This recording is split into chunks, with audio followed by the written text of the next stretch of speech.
নমস্কাৰ নতুন এটা ভিডিঅ'লৈ আপোনালোক সকলোকে পুনৰবাৰ স্বাগতম জনাইছো যিসকলে এডিআৰই গ্ৰেড 3 এক্সাম পাছ কৰি থৈছে কোৱালিফাই কৰি থৈছে তো আপোনালোকৰ কাৰণে এটা বহুতে ভাল খবৰ তো আপোনালোকে নিশ্চয় জানে যে আপোনালোকৰ নেক্সট ষ্টেজত কম্পিউটাৰ স্কিল টেষ্ট অনুষ্ঠিত হ'ব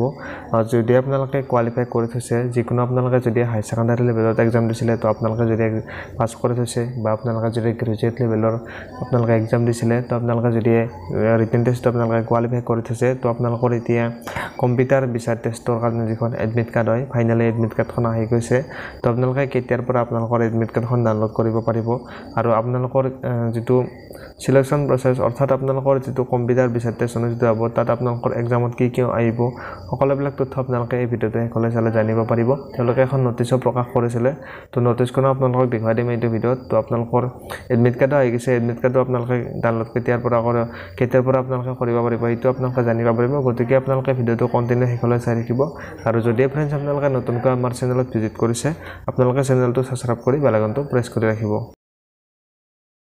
যদি ফ্ৰেন্ডছ আপোনালোকে এজন এডিআৰই গ্ৰেড 3 এক্সাম কোৱালিফাই কৰা ক্যান্ডিডেট হয় তো আপোনালোকে ভিডিঅ'টো হেকলৈ চাই থাকিব আপোনালোকৰ যেটো নেক্সট ষ্টেজত কম্পিউটাৰ স্কিল টেষ্ট অনুষ্ঠিত হ'বলৈ গৈ আছে তো আপোনালোকে যদি হাই সেকেন্ডাৰী লেভেল বা আপোনালোকে গ্ৰেজুৱেট লেভেলৰ যিকোনো এটা আপোনালোকে লেভেলত এক্সামটো পাছ কৰি থৈছে ৰিটেন টেষ্ট আপোনালোকে পাছ কৰি থৈছে তো আপোনালোকৰ কাৰণে যিখন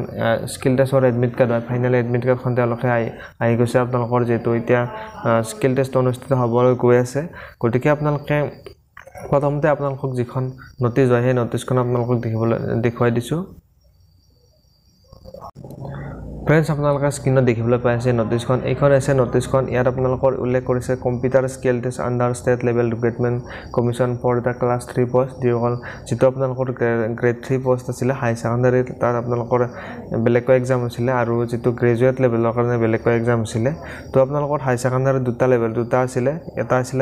সিম্পল হাই সেকেন্ডাৰী পাছ যিসকলে আৰ্টছৰ পাই বা আপোনালোকে কমাৰ্চৰ পাই যদি আপোনালোকে হাই সেকেন্ডাৰী পাছ কৰিছিল তাৰ কাৰণে এটা বেলেগকৈ এক্সাম আছিল অৰ্থাৎ এক্সামটো একেলগে হৈছিল আৰু এটা আপোনালোকৰ হাই সেকেন্ডাৰী যিসকল সায়েন্সৰ ক্যান্ডিডেট হয় তেওঁলোকৰ এক্সামটো অলপ বেলেগকৈ হৈছিল তো তাৰ পিছত আপোনালোকৰ এটা আছিল বেচেলৰ ডিগ্ৰীৰ যেটো গ্ৰেড 3 বেচেলৰ ডিগ্ৰী যদি আপোনালোকে সিম্পল বেচেলৰ ডিগ্ৰী পাছ কৰিছিল তাত যদি আপোনালোকে কোৱালিফাই হৈছে তো তাৰ কাৰণে আপোনালোকৰ যেটো স্কিল টেষ্ট অনুষ্ঠিত হ'ব আৰু এটা আছিল bachelor degree with computer certificate আপোনালোকৰ যদি কম্পিউটাৰ সাৰ্টিফিকেট আছিল তো তাৰ কাৰণে এটা বেলেগকৈ আপোনালোকৰ তেওঁলোকে কাটঅফটো মাৰিব আৰু যেটো এক্সামটো একেলগে হৈছিল কিন্তু তাৰ এক্সামৰ প্যাটাৰ্নটো অলপ বেলেগ আছিল তো আপোনালোকৰ গদাইগিটাৰে বৰ্তমান স্কিল টেষ্টৰ কাৰণে এডমিট কাৰ্ড আহি গৈছে আপোনালোকৰ তিনিটা বিভাগৰ আপোনালোকৰ ভাগ কৰি দিছে ইয়াত কেটেগৰী 1 কেটেগৰী 2 আৰু কেটেগৰী 3 বুলি অৰ্থাৎ যেটো হাই সেকেন্ডাৰী লেভেল হেতু কেটেগৰী 1 ধৰিছে আৰু যেটো সিম্পল গ্ৰেজুৱেট পাছ যেসকলৰ নেকি কম্পিউটাৰ ডিপ্লোমা আছিল তেওঁলোকৰ হেতু কেটেগৰী 2 হয় আৰু যেটো গ্ৰেড 3 কেটেগৰী 3 আপোনালোকৰ যিসকলৰ গ্ৰেজুৱেটৰ লগতে যিসকলৰ কম্পিউটাৰ সাৰ্টিফিকেট ডিপ্লোমা আছিল তেওঁলোকৰ হেতু বেলেগকৈ ধৰি দিছে ইয়াত আৰু আপোনালোকৰ যিখন এডমিট কাৰ্ড হয় এডমিট কাৰ্ডখন ফ্ৰেন্ডছ আপোনালোকে 25 জুন তাৰিখৰ পৰা আপোনালোকে এডমিট কাৰ্ডখন ডাউনলোড কৰিব পাৰিবলৈ তেওঁলোকে উল্লেখ কৰিছে যেটো আজি 25 তাৰিখ হৈ গৈছে তো আপোনালোকৰ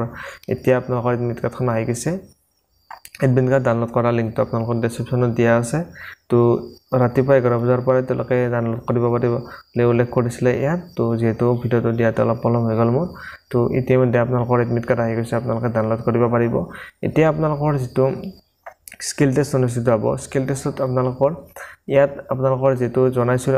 ইতিমধ্যে আপোনালোকক কেটেগৰী 1 কেটেগৰী 2 আৰু কেটেগৰী 3 তিনিটা আপোনালোকৰ ভাগ কৰি দিছে ইয়াত যেটো কেটেগৰী 1 ত আপোনালোকৰ যিসকলে হাই সেকেন্ডাৰী পাছ কৰিছিল হাই সেকেন্ডাৰী লেভেলৰ এক্সাম দিছিল তেওঁলোকৰ কাৰণে কেটেগৰী 1 আৰু যিসকলে সিম্পল ডিগ্ৰী পাছ কৰিছে কিন্তু তেওঁলোকৰ কাৰণে কেটেগৰী 2 আৰু যিসকলৰ নেকি ডিগ্ৰীৰ লগতে আপোনালোকৰ কম্পিউটাৰ সাৰ্টিফিকেট আছে তেওঁলোকৰ কেটেগৰী 3 ইয়াৰ আপোনালোকৰ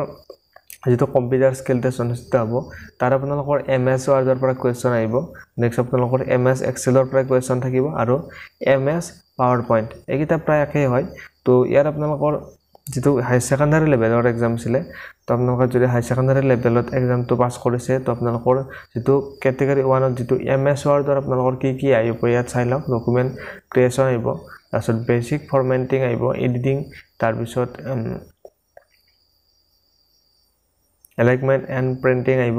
তাৰ পিছত আপোনালোকৰ যেটো এমএছ এক্সেল আছে বেসিক ফাংশনালিটিজ অফ এক্সেল তাৰ পিছত বেসিক formula তাৰপিছত alignment and printing তাৰপিছত আপোনালোকৰ যেটো MS PowerPoint ৰ আপোনালোকৰ document creation আহিব তাৰপিছত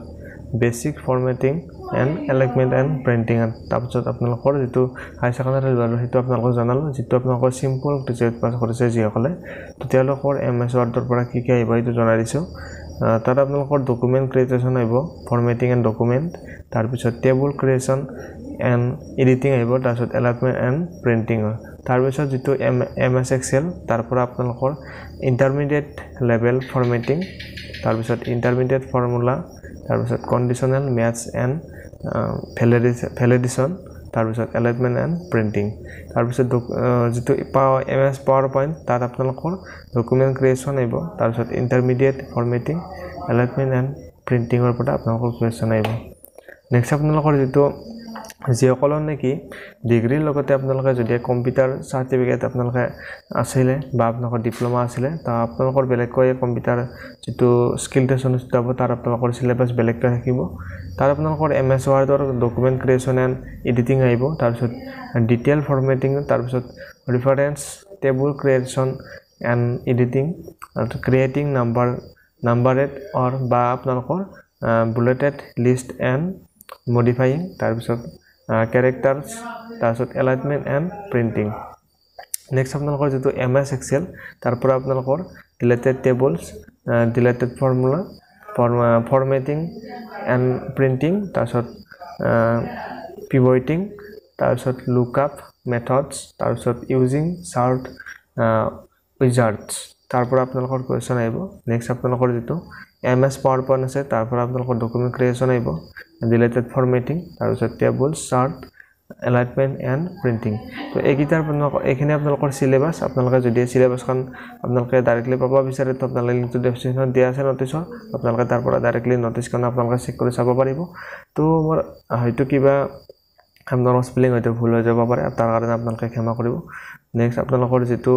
ইতিমধ্যে আপোনালোকক জনাইছো যে এডমিট কাৰ্ড আহি গৈছে আপোনালোকে যদি কোৱালিফাই কৰিছিলে তো আপোনালোকে লিংকটো ডেসক্ৰিপশ্যনত দিয়া আছে তো আপোনালোকে তাৰ পৰা আপোনালোকৰ নিজৰ আপোনালোকে এডমিট কাৰ্ডখন আপোনালোকে ডাউনলোড কৰিব পাৰিব তো ফ্ৰেণ্ডছ আপোনালোকে দিবলগীয়া ইনফৰমেশ্যন এইটো আছিল আপোনালোকে যদি ভিডিওটো ভাল পালে তেন্তে ভিডিওটো এটা লাইক কৰি দিব আৰু চেনেলটো আপোনালোকে যদি নতুনকৈ ভিজিট কৰিছে আপোনালোকে চেনেলটো সাবস্ক্ৰাইব কৰি বেল আইকনটো প্ৰেছ কৰি ৰাখিব